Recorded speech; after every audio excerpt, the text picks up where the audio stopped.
And welcome to Long Live the Queen, where we talk about the women who made history. And by we, I mean the royal we, because it's just me. Today we're going to talk about Agnes of France, Byzantine Empress. One day we will be remembered. Prince Agnes of France was born in the year of our Lord 1171. She was a girl, and that was a disappointment. But unlike her four older sisters, she did have an older brother. So her gender was disappointing, but not devastating. Another girl to make another marriage alliance, and this girl was probably going to make the best alliance. Though she was her father, the King of France's youngest child, she was also the only full sister of the future King of France. Their older sisters were all half-sisters, having different mothers than the youngest two. Her father had spent time in Constantinople when he was younger and on crusade. The idea was probably established around this time that they could strengthen their alliance with a marriage, but the King of France wasn't the heavy hitter that he wanted to be in France. At the time, he had no sons, and that made his daughter's value in the marriage market lower. That's gross every time I say it. When Princess Agnes was about 7 years old, an imperial embassy was sent to France to discuss Agnes marrying the heir to their empire. The negotiations went pretty well, and by Easter of that year, it was all settled. Princess Agnes would be sent to be raised to be the next Byzantine empress. To our modern ears, that sounds unfortunate, and it is. There were probably many tears.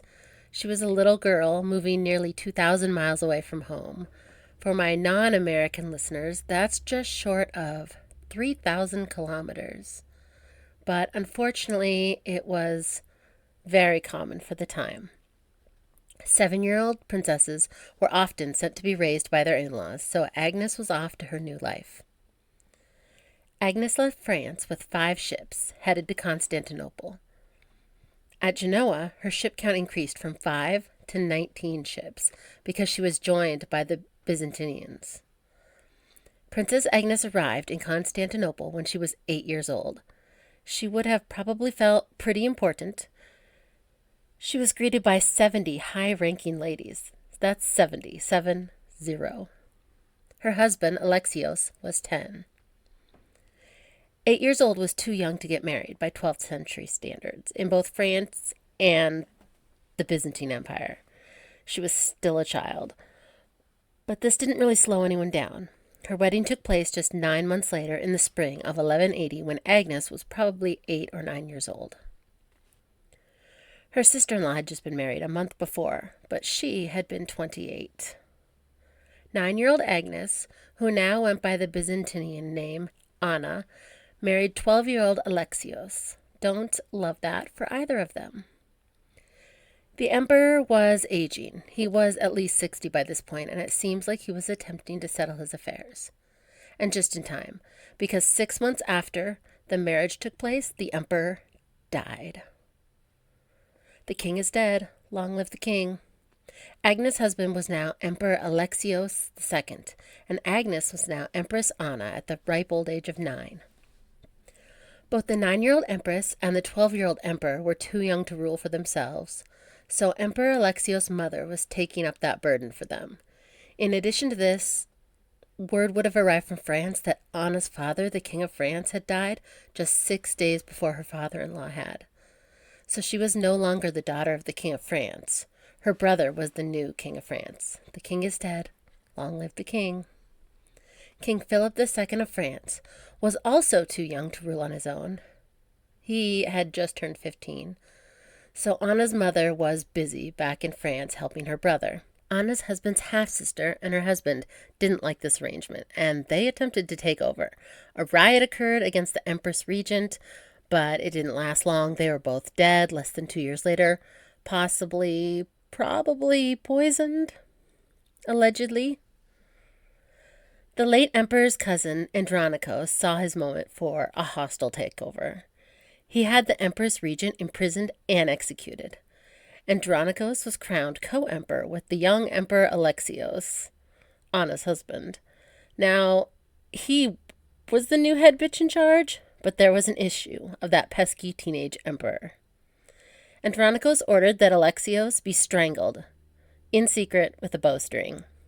The king is dead. Long live the king. Andronikos was the new head emperor in charge, and 12-year-old Empress Anna was now a widow. Things were not going to plan.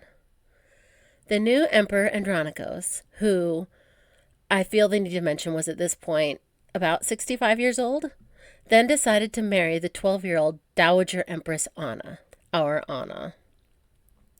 So that sucks. Andronikos the Gross, that is what we shall call him. Poor Empress Anna was then, again, the Byzantine Empress consort. But as it turns out, they didn't like Andronikos the Gross any more than I do. And there was an uprising, and Andronikos was out. And his life was in danger, so he needed to flee. He did flee, along with his 12-year-old wife and his mistress. Now, normally, this is where I say rude. Why have to bring your mistress, Andy? Except in this case, because 14-year-old Empress Anna was probably living her own personal nightmare, and any relief her husband's mistress could provide for her, I'm here for it. The throuple attempted to flee by ship to Crimea, but God was not on their side. The wind was just not cooperating at all, and the ship was unable to set sail. Emperor Andronikos the Gross was captured, tortured, and killed. And Empress Anna was no longer married to Andronikos the Gross, because he died. During this time, we don't really know much about what went down in Anna's life. She kind of falls off the radar. But she wasn't the people's target, and we do know that she did survive. Back in France, her brother was having his own issues. His first wife had died, then he got remarried and immediately regretted it and was trying to get out of it. But that's another story for another time, so stay tuned. Now we fast forward 8 years. Anna was feeling 22. The year was now 1193, and we don't have much. According to one chronicler, we suspect that she had become the lover of Theodore Branas. Theodore Branas was a military leader of her own choosing. She was in her lover era, and I'm here for it. You go get that cute soldier, Anna.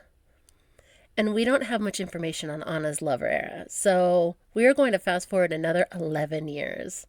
Sorry, guys, this era was private. In 1204, Constantinople was sacked by crusading Italians. Anna was treated with respect by the Italians because they remembered that she was the princess from France. Unfortunately, Anna had forgotten how to speak French in the 36 years that she had lived in the Byzantine Empire, which makes me sad. Anna and her lover Theodore offered their assistance to the Italians, and the Italians took them up on it. They got married, and they had at least one daughter together, and that makes me happy. In 1206, word may have arrived from France that Anna's mother had passed. Sad, but they didn't really know each other. They hadn't seen each other in decades. Anna and Theodore seemed to live happily ever after. They just kind of fade out of history. Theodore is last mentioned as regent of Constantinople. Agnes is thought to have lived at least that long, and then, I don't know. I'm not even kidding this time, guys. I think they lived happily ever after, and it makes me so happy. They just kind of fade to black. And that is where I'll leave it for now, because happily ever after is my favorite way to end a story.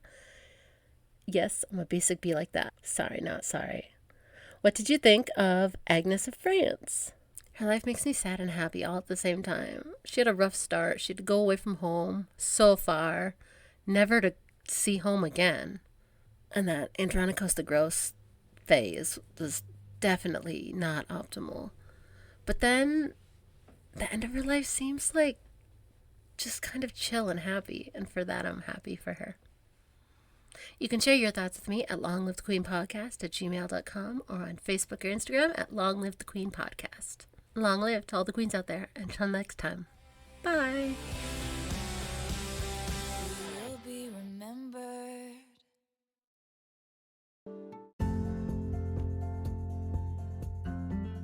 Thanks for listening.